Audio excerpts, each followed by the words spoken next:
It is Thursday night. It's December 7th, 2023. Hard to believe it's December. Hard to believe we're in the last month of 2023, but here we are.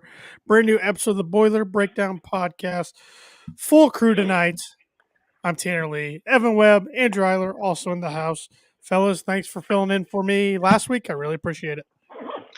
We survived. Yeah, we got through it. You guys did well.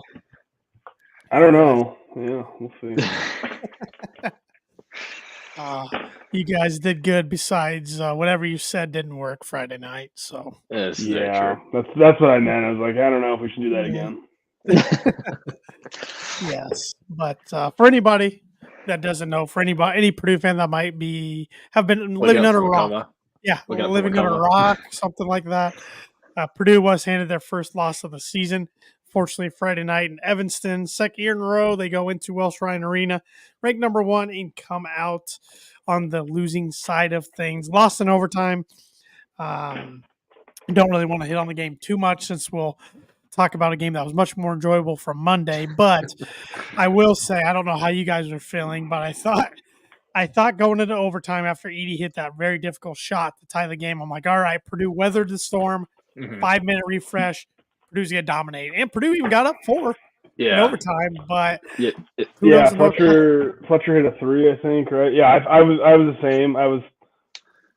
Once it got to overtime, I was like, all right, Edey's going to take over. They're in foul trouble. They're going to run out of bodies.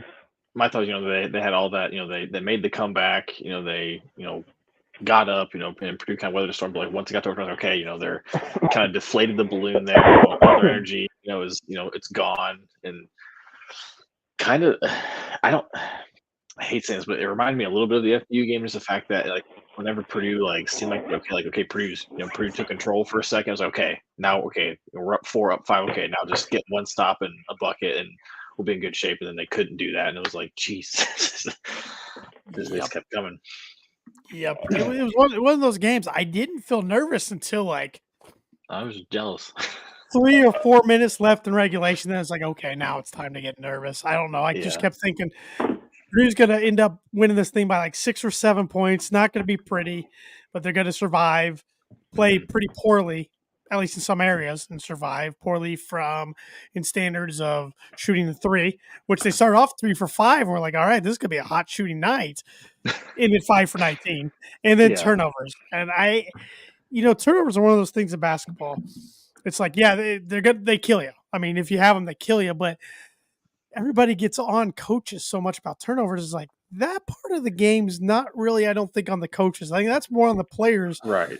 I don't think Painter was go out and do their job. I don't think Painter was telling Fletcher at the end of the game to throw a 20-foot, inbound or a 20-foot entry pass. I mean, granted, he's made some passes like that. I mean, Michigan State last year, but I don't think he's instructing him to throw it because I feel like Fletcher got the ball and just immediately just threw it. It's like he didn't take any sort of time and let the play develop. So I agree. Obviously, some of those plays were really dumb. Some you could argue weren't even turnovers; they were just bad calls. But I mean, whatever still happened. I mean, Braden had 6 of them. But it's not like Painter's coaching them to turn the ball over. And it's also the argument too. It's like, it just, which I mean, every fandom does this, but it's like, the other team is trying to turn you over. They're trying to actively take the ball away, so they're not just sitting there and letting you do whatever you want, as much as you'd like them to. So give credit where credit's due. I mean, they're scrappy, and Boo Booey's about to apply for his AARP card, and well, and that's a good thing. I'm glad you brought that up. This is kind of my last thing I'll hit on from that game, unless you guys have any other thoughts. But nope. Okay. Well said. I mean, Purdue has benefited from the transfer portal this year from Lance Jones, right? But not as much as some other teams. And they've never benefited from a COVID year, but they've got stung from other teams' COVID year, like Boo Boo. The whole Big Ten. Mm-hmm. I mean, look at Illinois 2 years ago. Yeah. They were older than the Bulls.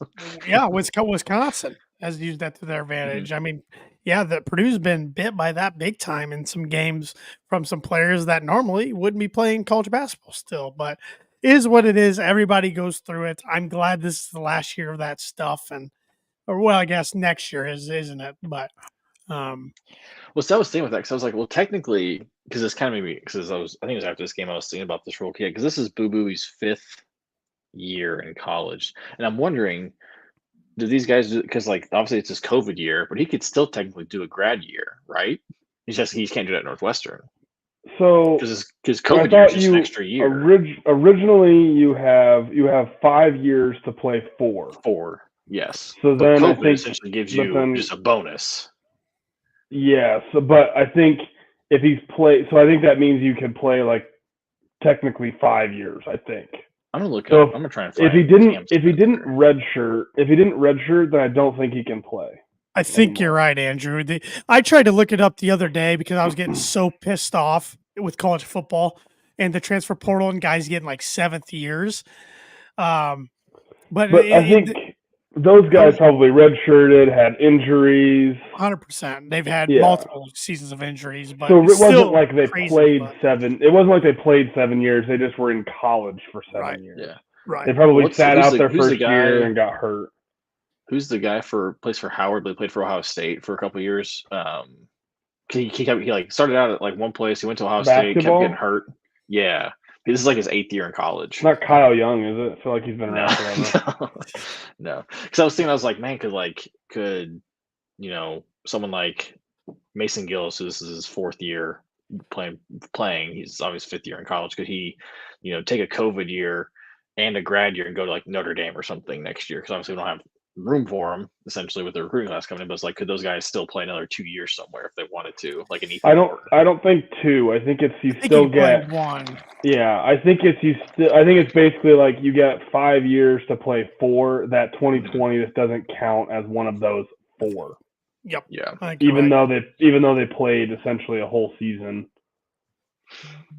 up until the tournaments. I mean, they played 30 games basically that year in 2020, but I'll be glad when we get back to just 5th year guys and maybe the occasional 6th year due to injury. It'll be a lot easier to understand. But Friday night sucked, but I said out loud right after the game, I'm like, I wouldn't want to be Iowa come Monday. I tweeted it.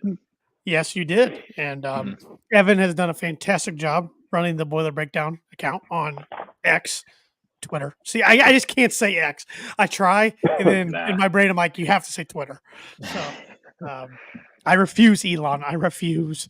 But yeah, Iowa was coming in. I mean, I was positive because Purdue's had good luck against Iowa, especially at home. I think they won 8 out of the last 10 against them at Mackey, something like that. And I was no different than they are every other year. Good offense, god awful. Don't even try on defense. And love Brian Newbert's tweet about Iowa football compared to their basketball. Their football is great defense, horrendous offense, and basketball is vice versa. But Purdue just came out pissed, aggressive, came out firing, punched Iowa in the mouth. Fran gets a technical because he's a nut job. And they didn't really let Iowa ever breathe. The final score of a 19-point deficit was a lot closer than the game actually was. Yeah, I mean, it ended 19, but really, like, probably the last 5 minutes, Purdue was just trying to get this game over with, essentially. Yeah, when they took Zach out and Braden, it was 31 point deficit. Yeah, I think Braden came out first, I think. You're right. And yeah, it was just like, at that point, just whether the Storm don't turn the ball over 800 million times. Yep, but you were there, Webby. Mackey sounded like on TV like it was rocking like usual. Mm-hmm. Yeah, great crowd. I mean, I think going back to that Fran Tech, I think because he was getting after the officials before then, obviously. I think it was just because I don't know if he was just trying to fire his team up because they were playing so poorly. Yeah, he had like 3 guys holding him back on that.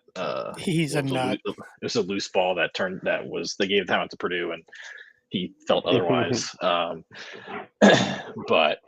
yeah, they were pretty crazy. That was a quick tech. Yeah, but it was awesome to see. Like you said, Tam, I feel like this team. What I've liked about this team so far this year is that they just feel like they don't mess around. I mean, the Northwestern game obviously didn't end the way we wanted it to, but they got up 13 at one point in the first half. Right. Yeah. First half they played. I mean, really, it looked like they were going to roll. when Jones fouled out, that was a huge turning point, because I think I wish I meant to bring the tweet up and I forgot, but it was like someone had like a thing like when Lance Jones was guarding Boo Boo, he was like 4 of 11 from the field, and after he went out, he was like 7 from 11 or something like that. So it was like, I saw that. I didn't realize that he hadn't made a field goal in like 8 minutes or something. Yeah. When Lance Jones was guarding him, and then once he went out, he missed like one shot the rest of the game. Yeah. The Camden and Fletcher had trouble.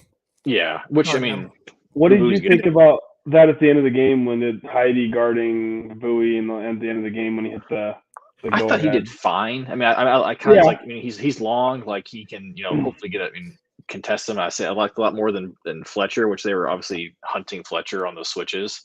Which I mean, yeah, I mean it is what it is. Like either he needs to get better, or if he's not playing well on offense, then you can sit him. But if he's playing well on offense, then you can't really sit him. You just kind of have to. Right. I mean, I didn't play defense either. And hope for the best. I mean, I'm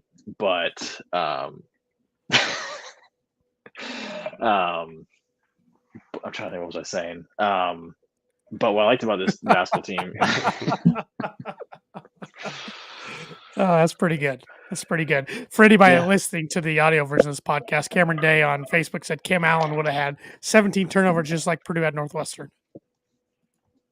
That's pretty good. But what I like about this basketball, it seems like Sanford first game of the season came out pissed and took care of business.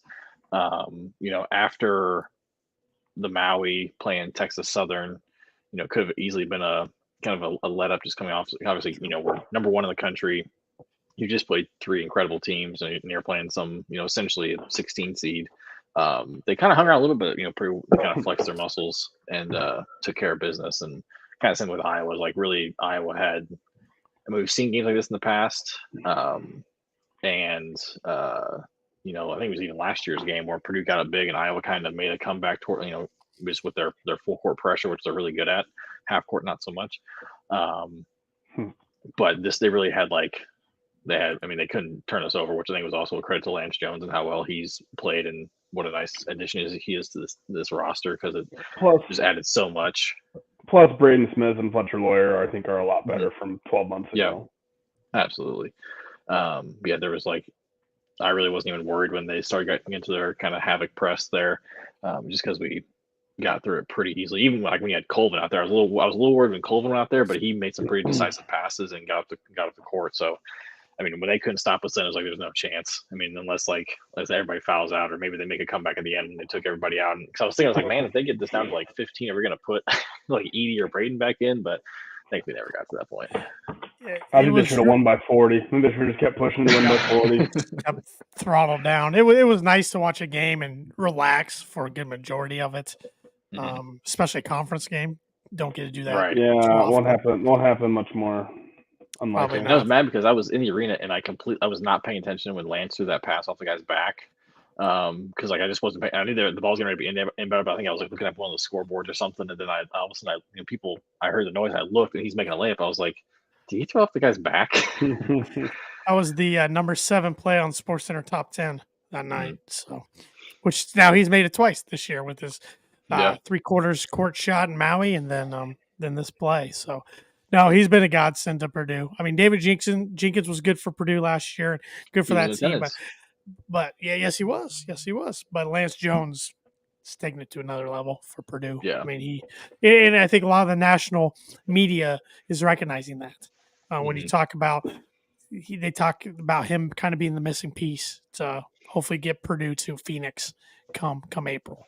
So, but yeah, real enjoyable game. I got to be honest, outside of Purdue, I still haven't watched much of the Big Ten. I know every Big Ten team's now got conference games under their belt. So, well, speaking of Iowa, they're playing tonight against Iowa State, right? And they're down 27-46. minute 24 in the first half to go. Oh boy, poor Fran. You got to wonder when his seat's gonna get hot, or if they just don't care. I don't think they care. I mean, I keep forgetting that he hasn't made the second round of the tournament ever. Yeah. Second weekend. He's never made it past the second weekend. I want to say Alford only did it once. Yeah. I mean, that's just a program that they just don't have good success in the tournament. They actually, I think it was 2019.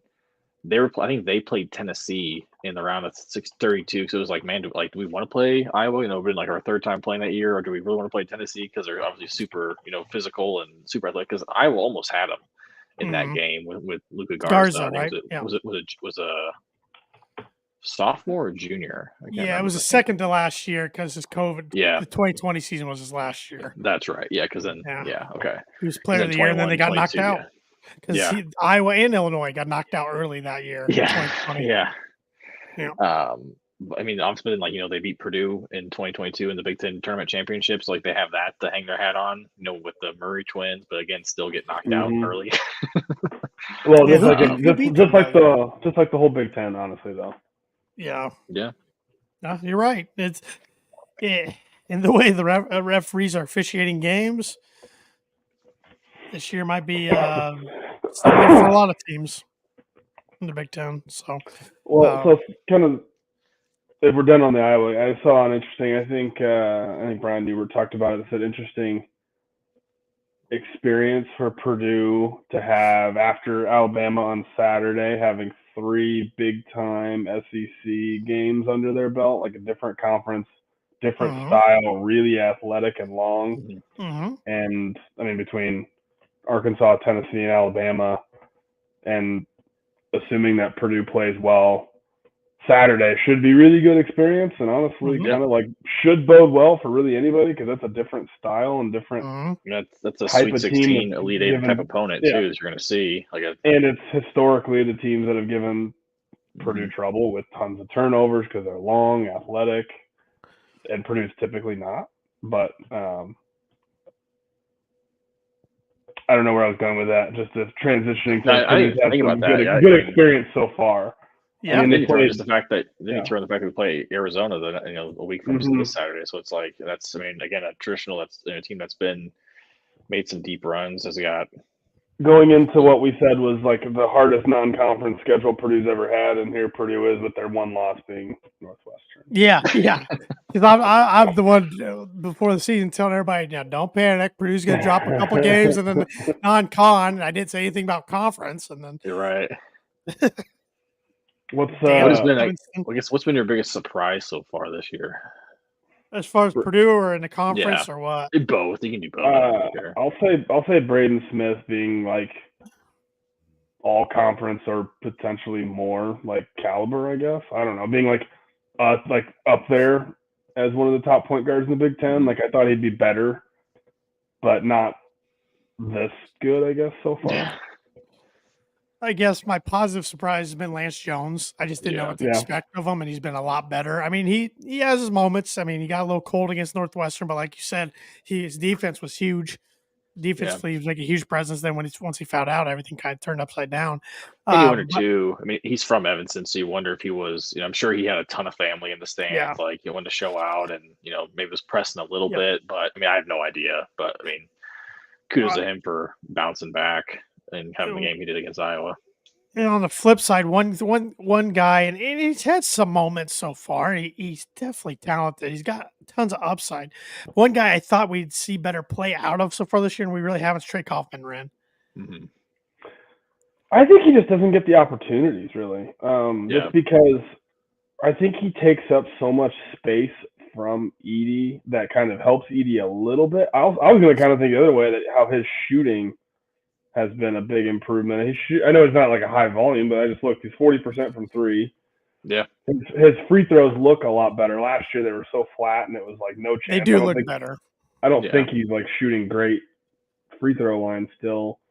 I know it's talked about like how is it working with Edey, and I was kind of thinking with Lance Jones when like he said, he gets in there, he takes some bad shots, but like he's pretty aggressive and he hits some, but then again gets cold. But when Edey's not on the floor, the offense gets a little stagnant, and they have to have someone to play through. So that's why I'm kind of okay with Lance Jones being aggressive. Or if Kaufman-Renn's out there, I mean, he kind of becomes like, I think they say, the destination basically.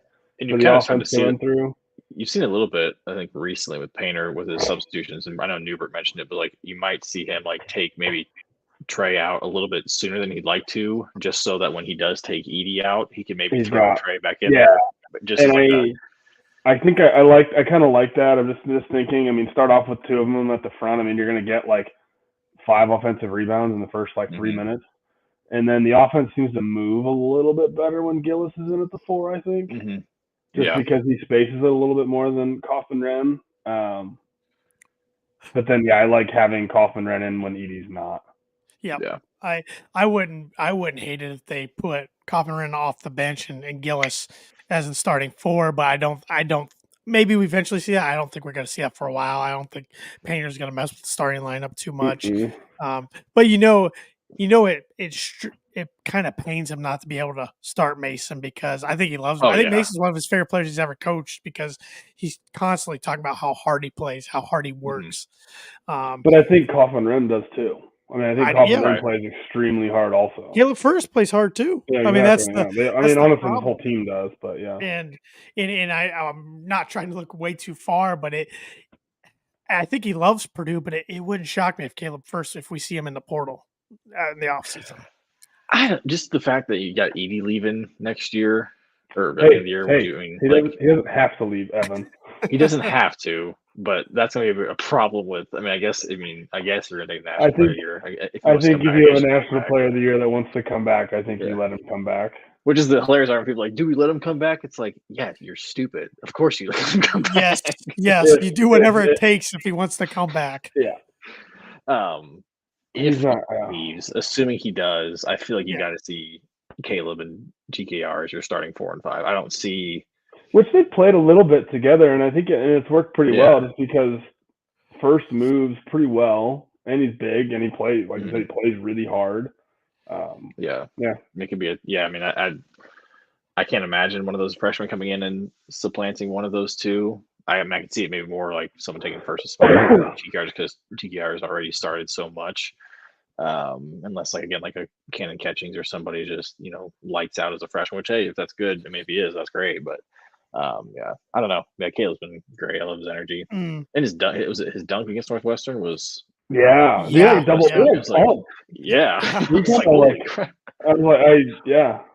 Which I remember Andrew texted. He's like, "Where did that come from?" I don't know. The Iowa game when Trey had that block that was called a foul. What did the commentator say? I think Robbie said, didn't look like much foul to me. I thought that was a lot of ball. It looked, because it was right in front of me, and obviously I don't see like the body contact, but man, there was a little body, but it's like it's Carson. He's going to the hoop. I was like, he got a lot of hand on that ball. More of one of those anticipation calls, which I feel like I'm seeing more of those this year than I have in recent years. Yep. Which I hate, but yeah.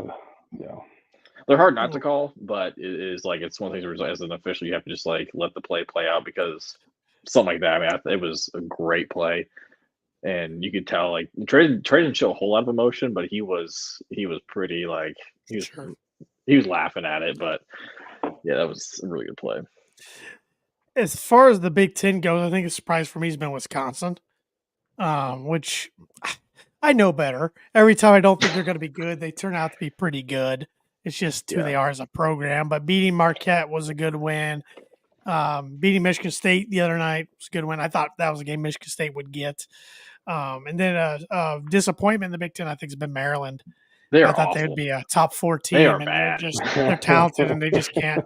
I don't know if Kevin Willard's just not as good a coach as everybody thought or what, but it's not gelling there for some reason.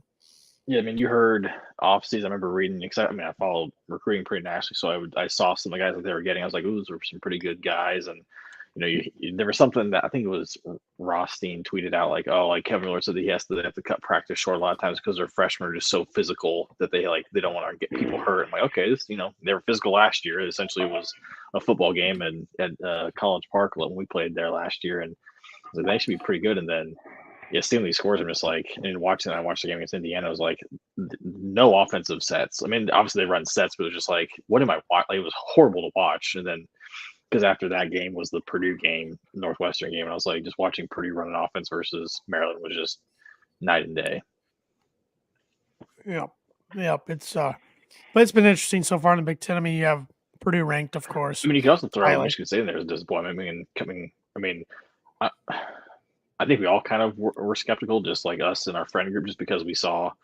It was kind of they got the North Carolina treatment of a team that was pretty mediocre all last year that got hot in the tournament and then gets a high ranking because they return everybody from that team that was mediocre and just got hot and won 3 games in a row or whatever it was. But yeah, they've hung in some games with Arizona and Duke, but obviously lose to James Madison first game. Wisconsin just goes in there and punks them. It's been interesting, but that's definitely I wouldn't count out yet just because of who's coaching them because he's done it so much. Yeah, they'll be ready to go in March. Yeah, even if they're a 7 seed, 8 seed, whatever, they'll be ready to go. But yeah, it's interesting. Yeah, I think Illinois is the clear cut number 2 team in the conference, which is going to be an interesting game on January 5th for Purdue. That's a Friday night game. It's at home, no students. Still should be a good atmosphere. Oh yeah. So, but I've been bad. I just have not watched a lot outside Purdue, and I don't know why. Just haven't. Yeah, I've watched just with my wife. I've watched most of the Indiana games. They're a hard team to figure out. They go with as Khalil Ware goes. I mean, he's a 7-footer. I think he's shooting 50% from 3 on the year. Obviously, not a whole lot of volume, but he can shoot it. He seems to have really good touch around the rim right now. Even just like some, fadeaway jumpers, which it's hard to guard a 7-foot guy doing that. And obviously on the defensive side, and Malik Renew's done really well. But really outside of that, I mean, like Xavier Johnson's been hurt. I think it's actually been better for him. They just haven't they don't have the shooting that they had last year yet. I think they're playing their 5-star freshman Mackenzie Mbako out of position. I think he's playing the 3 right now. He probably is better suited as a 4, but are you going to put your 5-star kid that you probably paid over $4 million to coming off the bench? No, you're not. So that'll be interesting. They've won their 2 Big Ten games. I mean, they played an awful Maryland team and a Michigan team. I think is again not great, which I don't understand because Howard has been sitting out because of his heart problem, but he was on the bench for their game this week, but he wasn't doing anything. It's like, I feel like if you're there, that's probably not good for your heart. Like, I know you're not coaching, but you're still there. I think someone said they needed to track it to see, like, because they were playing well to start the year. They were kind of a surprise team in the Big Ten. And then I think as soon as Juwan kind of came back to the bench, they started sucking again, which again should tell you a whole lot because Martelli's a pretty good coach. But I mean, it's crazy. They won their 2 games. Wisconsin for sure. Illinois looked really good. We do have a common opponent between Marquette. We beat Marquette. They lost to Marquette, but obviously they've got a ton of athleticism. So it'll be a fun game, for sure, towards the end of the year. And then there's some really bad teams in the conference. Penn State's horrific. Nebraska started off well, but they're waking up. Blew a 15-point lead yesterday. Rutgers is not good. No, it'll be a tough place to play just because of how they play, but they're not great. You've got Minnesota. I mean, they've been a bottom dweller. I mean, they got the win last night, but I don't know anything about them. No, I think you've got like your top tier of Purdue, Illinois, Wisconsin, maybe Ohio State. They've been playing pretty well. And then you just got a mixed bag of everybody, and then your bottom is probably your Penn States, Minnesota's, Nebraska's. Probably can throw Rutgers in there, maybe, and we'll see how they go. I like Pipe a lot, so but I need to start. And I know in a transfer portal era, it doesn't matter as much, but I need to start paying some attention to the USC, UCLA, Washington, Oregon for next year too. But I just haven't. I know nothing about. I know Washington a little bit just because I know they have Keon Brooks Jr., who is from Fort Wayne. Oh, is that where he ended up? And then transferred. Yeah, he was there last year, and then they also got this offseason. They got Paul Mulcahy from Rutgers. Oh yeah. Oh my gosh! I kind of forgot that he's still in college. Yeah, I did too until I saw someone like Instagram about him. I was like, I forgot this dude. But he'll be done. He'll be done. He'll be done. Yeah, he'll be done. Yeah, good. Because I don't want him back in the Big Ten next year. That'd be awful. Yeah, because there was like a weird thing with Rutgers in the offseason where they Cam Spencer announced he was transferring, Mulcahy announced he was transferring, and then they lost some recruit, and they're like, "What's going on?" Because then, like, obviously, which they ended up getting, but they got, they were in on Dylan Harper, number 2 recruit, who they ended up getting yesterday. They had another kid already committed, Ace Bailey, who's number 3 kid, and they're like, this whole thing's falling apart, and it's like, no, it's just, Cam Spencer went to UConn, got paid, doing well on the number 5 team there, and Mulcahy went to Washington for some reason. I don't know why. I don't think they're very good. And Oregon, I think they beat Michigan in overtime, but again, that's not that much. I don't think Michigan's very good either. Then USC, I saw Bronny's going to be playing this weekend, I think, for the first time. Oh, good for him. Limited minutes. And then UCLA, I have no idea. It's crowded, so I feel they're pretty solid. Right. So, no, I think all 4 will be pretty good additions for basketball. Yeah. Of course, real good for football, but I think for basketball, too, they'll be pretty decent. So, it's going to be interesting. I hope the Big Ten tournament does do what they've been talking about, where not every team makes it. I think just having 18 teams in a start tournament on Tuesday. Too many.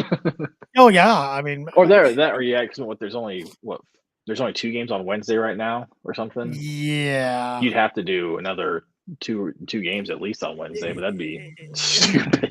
And if you start on Tuesday, you can't expect a team. I mean, they wouldn't run the gauntlet anyways, but you can't expect a team to play Tuesday through Sunday. The NBA doesn't even do that. The NBA doesn't even get close to that. So, but it'll be interesting. But it's been an interesting season so far in college basketball. I mean, there's been tons of upsets. Nobody's absolutely dominating by any means. Purdue, barring an upset, should get a crack at the number 1 ranked team next weekend in Arizona. So let's see who they play this week. Let's see Arizona. There's a lot of big games this weekend. So yeah. I know in state Purdue plays Alabama and Toronto. Indiana plays Auburn down in Atlanta. Butler hosts California, which Cal's got a losing record, but still it's a Power 5 program. So there's a lot of Arizona hosts Wisconsin on Saturday. That's host or is it neutral? It's host. They host it in Arizona. Huh. Yeah. Isn't it like some sort of? I think it's just a home and home, probably. Yeah, home and home. Hopefully, that'd be cool. But yeah, barring that, I don't think Arizona has another game after. Nope. So yeah, next week's finals week. Yeah, for most teams, so there's not too many games going on next week. So they have Wisconsin this weekend, Purdue next weekend, Alabama the Wednesday after that, and then they play at Florida Atlantic. That's shout out to basketball though. Yeah, and I'll give props to Florida Atlantic. They beefed up their schedule, non-conference, big time this year. So yeah, props to them. Because I know Illinois beat them earlier this week. So yeah, is Alabama not ranked? I thought Alabama was ranked. They are not ranked. Really. 6-2, I believe, is the record. But 6-2. I thought they were like 14th or something at one point. They were like 17th last week. I swear. Yeah. Maybe they're in the 20s or something. But yeah, their 2 losses are Ohio State and Clemson. Yeah. They've had some injuries, but I think they're all back. And their guy that was on their team last year that was supposed to be a big part of this game up in Toronto, he went to the pros. So yeah. But I expect Purdue to play well. I expect Edey to have of course, another good game. I think he's going to be even extra motivated, but hopefully he doesn't come out too juiced up because he might miss some bunnies. Yeah. I think he seems pretty determined and pretty even keel as it comes. So I think he'll be fine. I'm not super worried about him. He has to have that temperament, or he'd punch somebody every game for how much he gets beat up. Yeah. That was actually okay. So I'm looking at their Alabama stats. So their leading scorers, Mark Sears, is senior guard. He's shooting 51% from 3 on the year. And I was like, okay, he hasn't taken many, but he's got a game where he was 1 for 2, 3 for 4, 3 for 4, 1 for 2, 2 for 6, 2 for 4, 4 for 9, 1 for 2. So he's been putting up some shots. Yeah. We've got him. Looks like their top leading scorers. They've got 3 guys averaging double figures. Sears, Estrada, who's a 6'3" guard. He's shooting 44% from 3, almost 45. And then Grant Nelson. That's right. He'll be an interesting. That'll be an interesting matchup. He's a 6'11" kid. I think he came from North Dakota State. big, like he's 6'11", but he's super lanky. So he's one of those like stretch fours, really. So we're curious to see if that's an easy assignment or if he's not shooting though. He's shooting 12.5% from three, so he's not a shooter. It looks like. Yeah, I got 27.6 from here. That doesn't mean anything. We've been burnt by that plenty of times. Oh, sorry, that's away. Away, he's shooting 12.5%. Okay, Langmore for Northwestern was shooting 20%. Went 4 or 5. I'll never forget Keaton Nankiville for Wisconsin back in like 08 or 09. The dude hadn't hit a 3 all year, and he had 6 of them in one game against Purdue. It's like we won, but it's like Northwestern had another kid that did that. He was like 0 for 8 coming into the game. He took 3, and he hit at least 1. Yeah, I think he was probably the guy that was who was like 2 for 8 in the free throw line coming into the game. Yeah. Yes. Never fails. Gosh, yeah. Never fails. But I'm sure we've done that to teams in the past, but I can't remember. But I'm sure. That'd be like Ethan Morton. That'd be like Ethan Morton hitting a 3 last year when he shooting like 18%. That's true. John Hart, Illinois. I mean, that's a classic game. That's one that was 10 years ago. What did Mason Gillis shoot last year, or really in his career? Like he's a good shooter, but when he hit 8 against Penn State, yeah, that was like using Fuego. Yeah. He shot. Let's see, last year Mason Gillis. He shot He shot 35.6% last year. So but you never expect someone to hit 8 threes, like right. 8 of 11 or something that game. He was stupid that game. So, but it should be fun. National television game is Fox 1:30 on Saturday. So big time match. Who's gonna be the announcers? Is that gonna be like a Jim Jackson thing? I assume. Oh, we're gonna get freaking. It's gotta be Gus. It's gonna be Gus Johnson. Damn it. Oh God, he's gonna work in Jordan Holes somehow. He's gonna work in the Jordan Holes line. It's been 14 years, but still his favorite player of all time. I might be syncing that up with Blackman and Bucket. For sure. God, I can't stand that guy. But Jim Jackson's got better for me over the years. I like Jim Jackson. He's fair. He's obviously very knowledgeable. But I think I can stand Gus a little more in basketball than I can football. I can remember last time I watched a Gus Johnson football game. Well, it's usually Ohio State or Michigan. That's probably why. So, or that game when they play each other in the game, he is just insufferable beyond belief. But he's something, that's for sure. But any other thoughts about hoops? I mean, it's starting to get fun. I mean, I say that, but then we get some really good games and then a couple crappy games around the holidays, which is obviously pretty expected. Coaches don't want to be pissed off when they go to Christmas with their family. Right. But it's crazy that 2 Big 10 games already under our belt. Season's flying by already. I mean, I know we have a lot more basketball, but it's unbelievable how fast college sports go anymore. From start of football to the end of basketball, it's just gone like that. And still trying to enjoy the ride. My goodness. I mean, and we hit on some Purdue fans after the game Friday night needed to go outside, get some fresh air, touch some grass, do something because holy crap. Yeah. It was bad. I mean, I was hot. It was more of these like some of the officiating, which obviously I know they were fine, but there were some calls that was just like, yeah. I mean, it's just obviously there's every call go your way, but it was just like some of them were just like when you got Boo Boo being able to push off Lance, which I'm sure Lance was, obviously faking it a little, but still like, doing that, and the officials kind of laughing up with Bowie as he walks to the court. Bowie being able to go over to the Purdue bench and flex, which the game was already kind of done at that point. But just stuff like that, I'm just like, come on, like it's simple stuff like that you can easily clean up and prevent that from happening. Yeah, I was kind of accepted the fact that officials are getting worse and worse in every sport at every level. Yeah.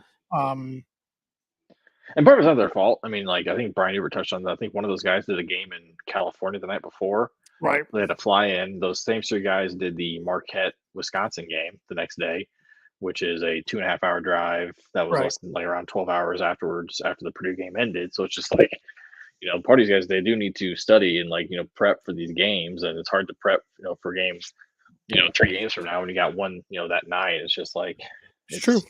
It's crazy.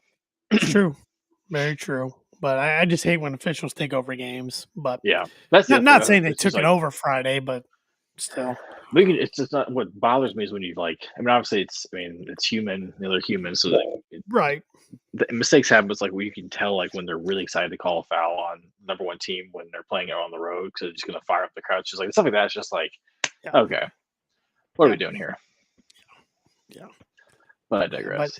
And that's also one more thing I've noticed in Purdue games. Maybe it's just me. It's probably because of the way they've been officiated and so many fouls have been called. But more times they are in Purdue's favor than not. Mm-hmm. But the Tennessee game, definitely. And then this game as well. They were 2.5-hour games. Oh my god, which is long for college basketball. And then the Iowa game was over before 9. It started at 7. Yeah, I was walking up the stairs of to leave, and I was like, "Oh, what time is that?" I turned, I see the clock above the tunnel. And it was 8:52, and I was like, "So this game got over 4 minutes ago." Yeah, it's crazy. Because Iowa doesn't play defense, and I was looking it up. There were 29 total fouls in the Iowa Purdue game. There were about 70 fouls in that Tennessee game. Yeah. Oh yeah, it was. It was unwatchable. The under 4 timeout happened at 1:30 left in the game. It was because the guys were you could just tell the guys were just for the love of God, someone fouled. All over they were just exhausted. It was pretty funny. I was just you can tell they're all just looking around what is happening? I was half expecting because Painter was trying to get some he was trying to get Waddell and Wilberg in there. I was like, are they just gonna do the rolling, just pull the guys out and just put these guys in sort of thing? Because these guys some minutes ago, those guys were gassed. It was funny. There was a guy in Iowa. I'm bad at remembering Iowa guys' names. He dove for a loose ball or something, and it was tied up for a foul. And he just laid there for a couple seconds, and Edie got off the bench, helped him up, and they were laughing about it. And announcers were like, "I don't blame him. I would have stayed down too because he is gassed." Yeah, I had to laugh at Sanford because there was I feel this game I've seen more passes to the bench or I feel Iowa threw 4 or 5 passes just where no one was standing. But it was early in this first half. Actually, no, it was the second half because it was at the Iowa bench. Sanford went through a pass and then went straight into their bench, and the ref was walking up the court, and Sanford's like, "Hey, you were open." He was just joking. I was like, "That's funny." But good stuff. Andrew, do you have any final thoughts on basketball? No, the only thing that what you just said, Evan, that made me think about, I think Painter. Maybe I'm just thinking of back to Hawaii. I just thought I think Painter's mindset has been pretty funny on the sidelines. In Hawaii, it looked like he couldn't have cared less. It looked like he was joking. I don't remember who it was. I don't know if it was the Marquette game or something like that, where he was there was a dead ball and a turnover, and he's joking with the opposing point guard. It might have been Marquette. I don't remember who it was. I remember that. I do remember that. Every time it looked Purdue's in these tight games against Marquette and Tennessee and Gonzaga, and he's just laughing with the refs or the other team even. And I was like, man, Painter looks like he's on a Hawaiian vacation. I was like, I think it's kind of carried over a little bit. I think I don't know. That was what you just said. It's pretty light. It's pretty light on the sideline. It seems like. Because I've heard this a lot. I heard this especially prior to 2019, where we kind of broke through that Sweet 16 ceiling. Do you guys think Painter gets nervous in tournament games? I don't think he I don't know. Go ahead, Tanner. I don't think he changes the way we play, but I do think he gets a little more tense. I think he feels the pressure a little bit because it's just, I don't know. I'm not blaming him as the sole reason for any way why we've lost to double digits these 3 years in a row. I think it's more matchups and just unlucky than anything, but I do think there is some tension there. I don't know. Because I think I saw some of that, but then also I remember 20, and it could have been just the roster we had or whatever, but I think it was the Tennessee game where there was a really tense moment. You can see him just be like, "Hey, let's relax. Hey, we're having fun." So there was just that seemed very different. And I don't know if it was just we had seniors in Ryan Klein, Grady Eifert. Obviously, you had Carson Edwards as a junior who was balling out. Yeah, I don't know. I've never after that, I feel I never really saw that. And I feel maybe before that I could have probably bought into it, but I feel I I have no idea. I think definitely you felt the pressure last year, just because of the magnitude of the situation. But I don't know. But I think having a guy like even like Lance Jones, like um, I swear I was trying to see because when late in the second half when the guy missed the 2 free throws to get the chicken sandwich when the crowd was going up, which is it's so fun. Oh, it's great hilarious. that they do that. It's hilarious. Like it is definitely there. Like it is so loud when you're there when that happens. And like the whole student section is saying chicken, like it just cracks me up. And then they missed it. And I swear Lance was running down the court and got to the corner because he hit a 3 after that point. But I swear he was like yelling with the crowd, like just having fun. And like I swear to God, I was watching his mouth. And I swear to God, he yelled chicken just because it was just like just like something like that. I think is really good because he hits the shot and he's like dancing on the sideline. I feel like stuff like that is so huge because we didn't, it just kind of feel like he has so much joy. And I feel like hopefully it kind of takes the pressure off. Some of these guys are just like, when we're having fun, like, yes, this is a game and, don't even take ourselves too seriously and all that kind of stuff. I feel like go ahead. He made some. Sorry, I didn't mean to cut you off. He made some really good comments post game on the Big Ten Network because they asked him how this environment compares to SIU's environment, which he answered it very well. He said SIU's great and all, but he said Mackey's elite. It's another level. He said this place gets better and louder every game I'm out there on the court. He said, and I'm not taking it for granted. He said I'm going to enjoy every minute of this year. It's like. I don't want to say some of our guys who have been there 3 or 4 years take it for granted, but they might to a level where somebody is coming from a mid-major. It's like, man, this is awesome. I get to play on a top 4 team in the country, and I'm having a blast. Right. I mean, talk about like some of these, especially these guys like last year, like Fletcher and Braden, like they come in and shortly, 2 weeks into their season, they're already ranked number 1. It's like, okay, and then like the place is juiced. It's like you kind of just like which is nice because hopefully you just kind of expect it and kind of just get used to it. It doesn't really phase you too much, but it's nice to see a guy like really enjoy it because it's pretty crazy. Because I mean, wherever these guys go, like if they go play overseas or wherever, it's like the crowds are never going to be like they are in college. I mean, that's what makes college basketball so special. Is just the crowds and the environment. When you hear stories, Robbie talking about playing in Russia, there's 50 people there. Like it's got to be pretty deflating. Yeah.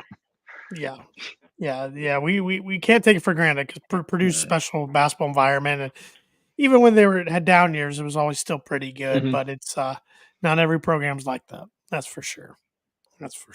So, well, let's flip it a little bit and talk some Boiler football. I know season's over with. You guys did a great job recapping the Bucket game last week. But now it's the wild, wild west. It is the transfer portal. It's like, what the hell's going on every day? And, it was easy earlier this week when all of a sudden 20 guys from Purdue jump in the portal. It was easy to get down. But if you look at every team across the country, they're getting hit by this.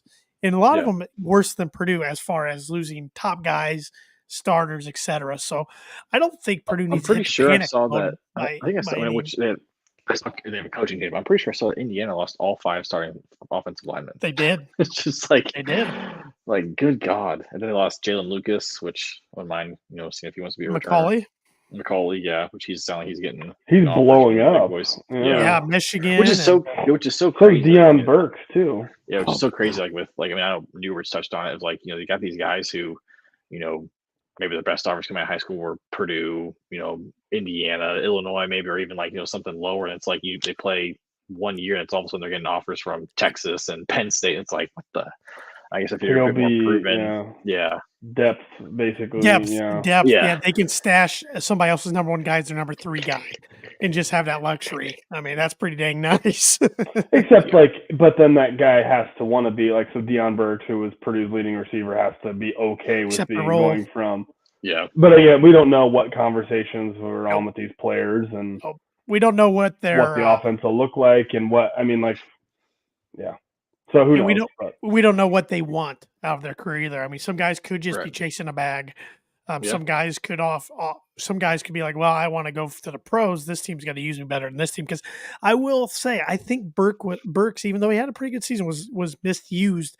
We need him in the slot, but we couldn't afford to put him there. So, I'm sure we tried to keep him, but. Oh yeah, and hopefully maybe if depending on who we can bring in, if we can, like I think I mentioned this to Andrew last week, it's like we can we have some guys that can be on the outside where he doesn't need to be on the outside.Maybe that could that entice him to come back? I don't know. I don't know how the staff feels about guys going to the portal and coming back. I have no idea, but let's have him back if we can. Yeah, it's just wild. It's college football coaches. I think Newbert put it perfectly into 1, 2, 3 this week. I mean, it's hard to feel too bad for them because they're getting paid very, very well, but it's like this is what they're getting paid for right here anymore. Right, it's portal season. You got to lose guys. You got to try to find a way to make your team better coming out of the portal period, and it's got to be grueling. Well, you look at a guy like Kyle McCord, who was the starting quarterback for an 11-1 Ohio State team, who by all means hasn't they didn't live with what they wanted to do, but it's just like then Ryan Day comes out into his press conference and won't commit to him being the starter for the next year. Yeah. So 4 years ago it's like you're looking at like, man, they're 11-1 this year. God help us in 2 years when he's a junior, sort of thing. But now it's like like, hey, we can go get someone better if we don't like him how he is right now as a freshman. It's like this is freaking crazy. Some programs will never see them develop a quarterback ever again. No. Has Jeff Brom developed a quarterback ever? Some people will say Aiden, but yeah, I guess. That was a joke. And then he still had Jack starting in front of him 3 years ago, and then finally he took over. But now he's got a 7th-year QB to come over Brady Allen. Right. You think like it could be like a Brady Allen, but then it's like he took Jack Plummer, at least for the first year, which you can understand that first year, like it's right. But then it's like, okay, maybe having your guy or something. But it's like here comes in 24, 7th year dude. Yeah. But like, how does it get? I know it's like you talk about it with like the lower, like the MAC programs. Like, what is even like? Why even recruit high schoolers? Because you put 2 years in and they're going to be good. Then like, all right, Purdue is going to come calling, or bigger is going to come calling and say like, oh yeah, you're like the best player on Bowling Green. Like, yeah, come be our 4th wide receiver at Michigan. Oh yeah, it's. I mean, it impacts some Power 5 schools, but it kills those. But I mean, like it's Purdue. I think Purdue's going to be on that rung as well, where Nick Scorton, like thank goodness, like he has. Him and Jenkins are like, God, just please keep them. But I mean, like it could be the same for just about any program. It just like their best players, like I'm going to go to the portal and just go see how much money I can get. And Dylan Gabriel for Oklahoma, he had a good year, and McCord did too for Ohio State, but Gabriel was even better. And then when he jumped to the portal, I'm like, you're starting for Oklahoma. Like, what do you? Where are you going to go? Where are you going to go? Yeah. But he might just be interested. Like, let's see if any other big school is going to throw some cash my way. Unless he's like, I want to go to USC and get some better weather. True. And because Notre Dame's a school, I could see them turn into a school that hardly ever develops quarterbacks because they got Sam Hartman. Now they're going after Riley Leonard from Duke. And they usually build the rest of their team so then they just plug and play there. Yeah. I don't know. So free agency. It's hard to keep track. Like it's harder for me to keep track because like I see Tom reporting all these guys. I'm like, I don't know who any of these dudes are. Like just a couple names I might recognize just because of they played in conference or whatever, or it was a name that was mentioned early on. But it's like, it's. I think you asked like a week ago in our group chat, Tam, like if the NCAA can do anything to fix this or roll it back, and I'm like, once it's open, once toothpaste is out I don't know. I think they screwed up. They didn't put enough parameters and thought into it, and just after the COVID 2020 season, they panicked with so many things trying to just make everybody happy.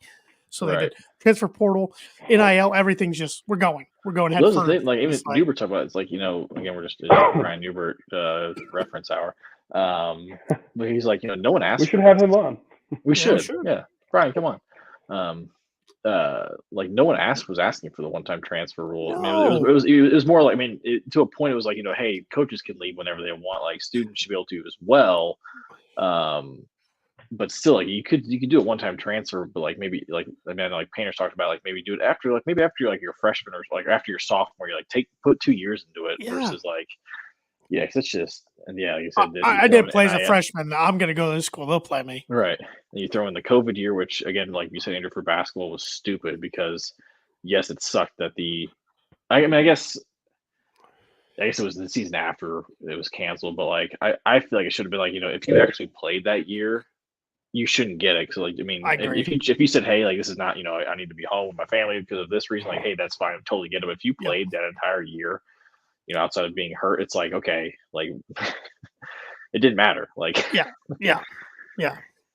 But 100%. it's the NCAA just not a whole lot of forethought and a lot of decision making, it seems like. Nope. And the one-time transfer rule, like they could have put some parameters in to like, we're leaving the transfer rules the same, but if your head coach leaves, right, then you got, then you can let go. Yeah. Honestly, I didn't know if that was the rule, but I thought that should have been. I thought that was a rule already, though.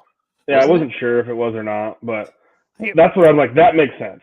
I think or was it maybe it was like if you're signed to go to that school, I think you can get out of your NL, your national letter of intent, and be like, okay, I want to go somewhere else. My coach. Okay, maybe you couldn't transfer. Yeah.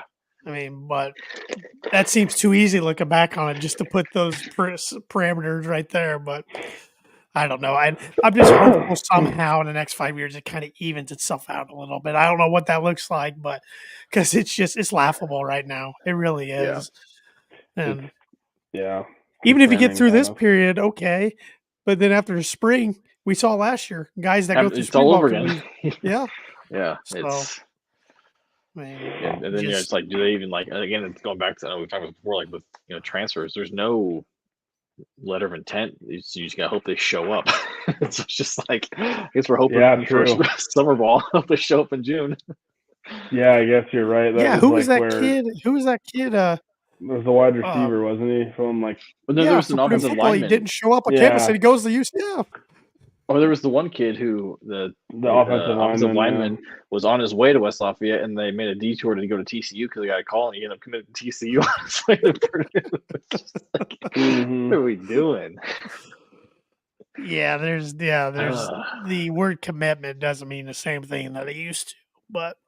Well, even now it's just like crazy. Like at least like it was like, okay, get him signed, okay, and you're good. But now it's like, I mean, you've seen it, especially in. I don't feel like I maybe haven't seen it as much in football, but I feel like I've seen it in basketball the last 2 years, where like guys will be signed, and then come May they're like, no. I mean, like with Indiana, for example. I mean, Mackenzie Mbako, he was signed to go to Duke, and then Cal Filipowski comes back, and he's like, I don't want to compete for that. So he got out of his NLI. I was just like, okay, what are we doing here? Yeah.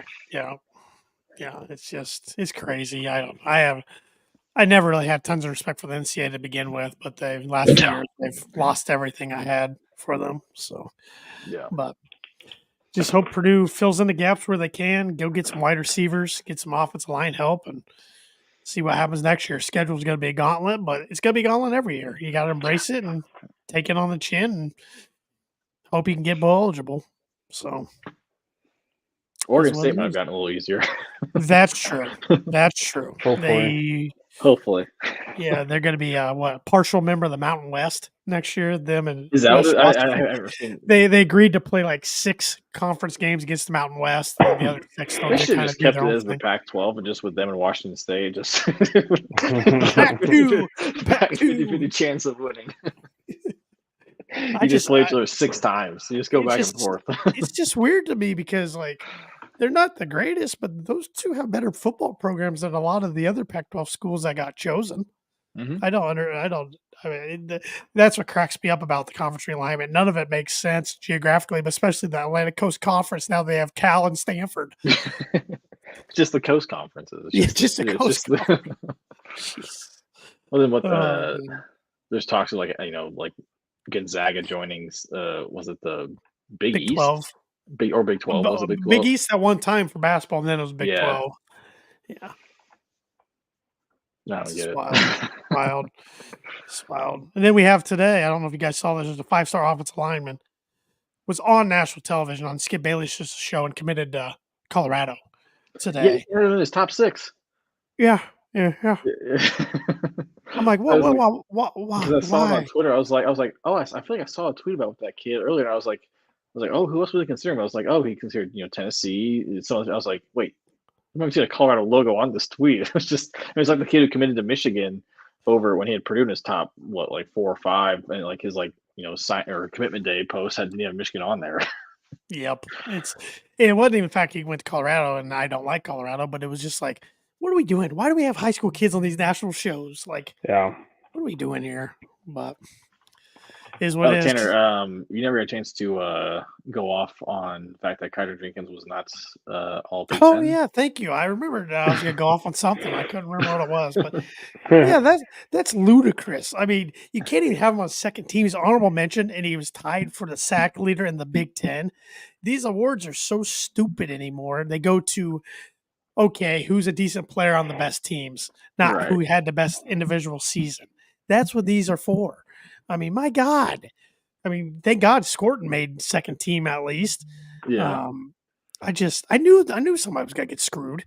I just knew it, and you can make a case Thieneman should have been first team, but as a freshman, you knew that probably wasn't going to happen. At least he won Big Ten Freshman of the Year and got some accolades. I mean, it just pisses me off. That's always been the case. I mean, I still am shocked that Ryan Kerrigan won Defensive Player of the Year when he did over J.J. Watt.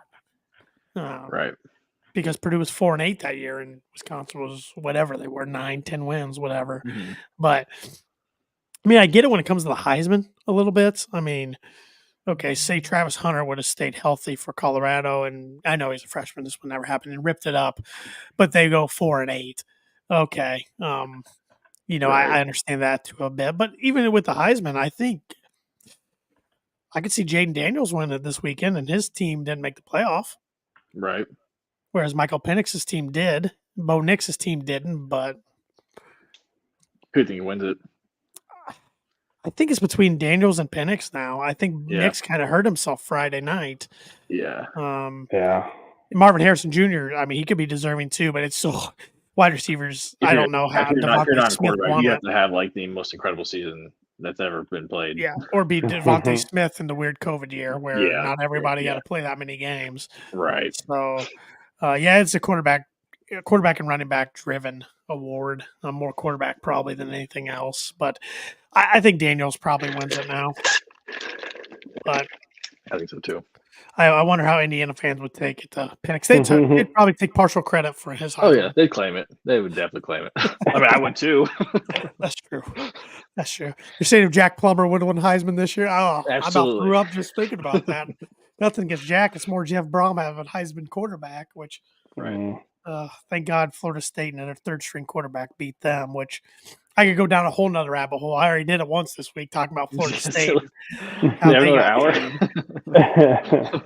I mean, they're not a top 4 team without Jordan Travis, but come on. They did everything you put in front of them, and you never screwed over a team until the last year of this format. It sucks when you have Travis saying, I wish we would have got hurt sooner. Yeah. You can see it's like, God, like that just rips your heart out. It's like, my God.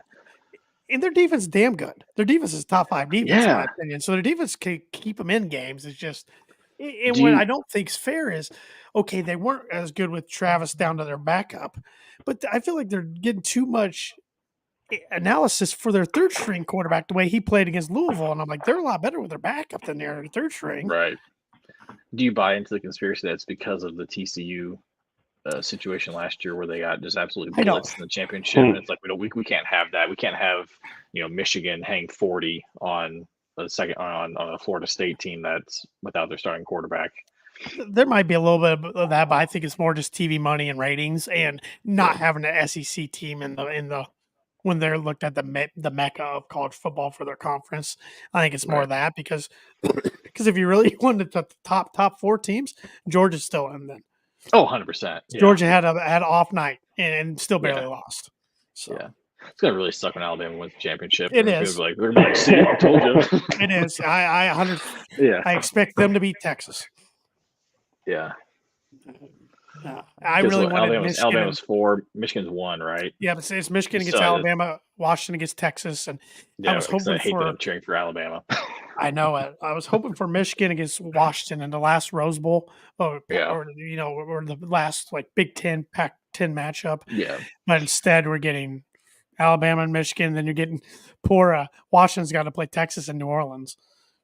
Right. Which Texas crowd's just going to drive Michigan's playing Texas. Is Michigan's it is. Isn't their game in Houston? The championship itself. So that's right. If Texas wins, then they get a championship in their backyard. God. And I feel like Alabama's not getting okay. The team they lost to was in the playoff, but they're not getting punished enough for losing a home game. They're losing a home game by double digits. Yeah, I mean, come on. But we'll see how it plays out. I'm glad it's going to 12 teams next year, but we'll still be. that's the thing that complaining about is because like they 12. can't answer for this anymore because it's like last year, okay, we're good. Like, I mean, obviously next year you can still have ways to screw someone over, but it's like they don't have to answer for this decision because it's like, because what really could happen, if what happened, and then we still have another 14 playoff next year. Like their whole year, they're gonna be getting just their shit on essentially the whole year. Yep. And we're not gonna get that, and it really sucks. But I'll be honest though. Besides Purdue, I'll be pulling a little bit for Florida State next year, hoping they make the playoff next year because they got hosed. And I've never had a problem with Florida State. I don't care if they can maybe beat up on Notre Dame and Louisville. I'm good with that. But it'll be interesting. I think a 12-team playoff will be good for college football, but we'll still be complaining about number 13 who gets left out. So it says what it is what it is. As long as they don't expand the NCAA basketball tournament from 68, just leave it. Oh boy, leave it. Don't think about 96. Don't do it. Yeah, for sure.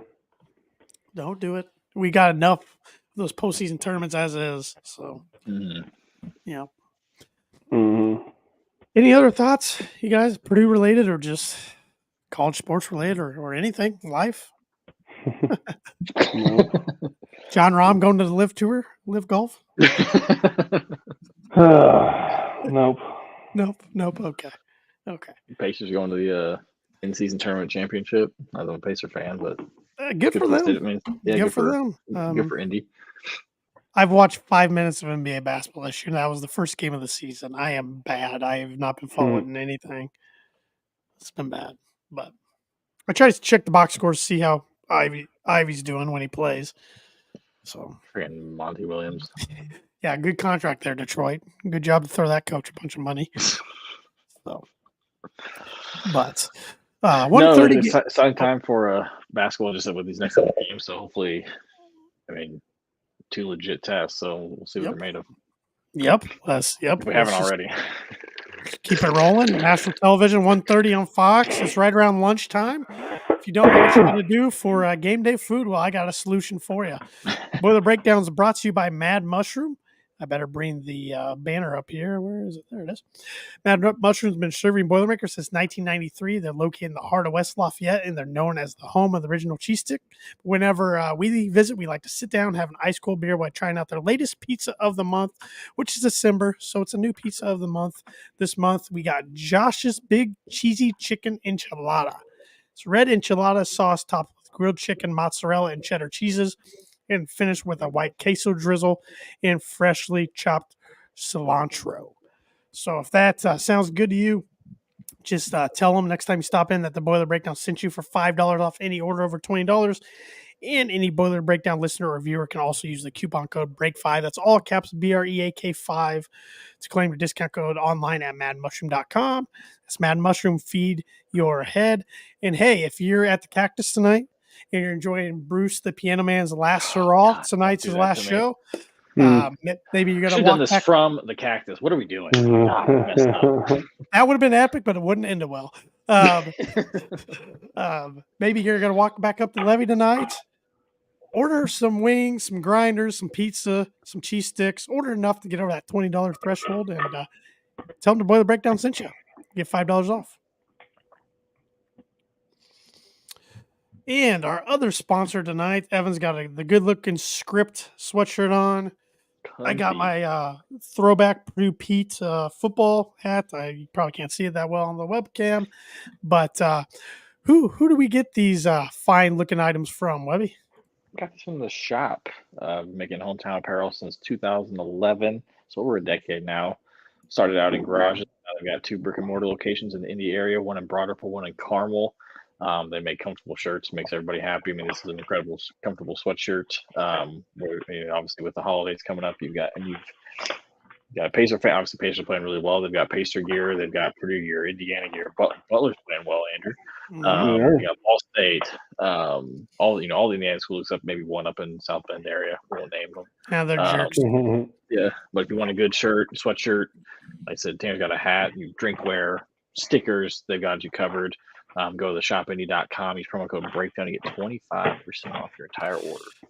Yeah, better get those orders in for the holidays. We're getting close. Getting close. Busy. If you need one of those last minute items for a sports fan or friend in your family or friend in your life, can't go wrong with the shop. That's for sure. Well, boys, it's been fun. Hopefully, we're covering a nice win next week. Let's boiler up, hammer down, and beat the Crimson Tide. Boiler up.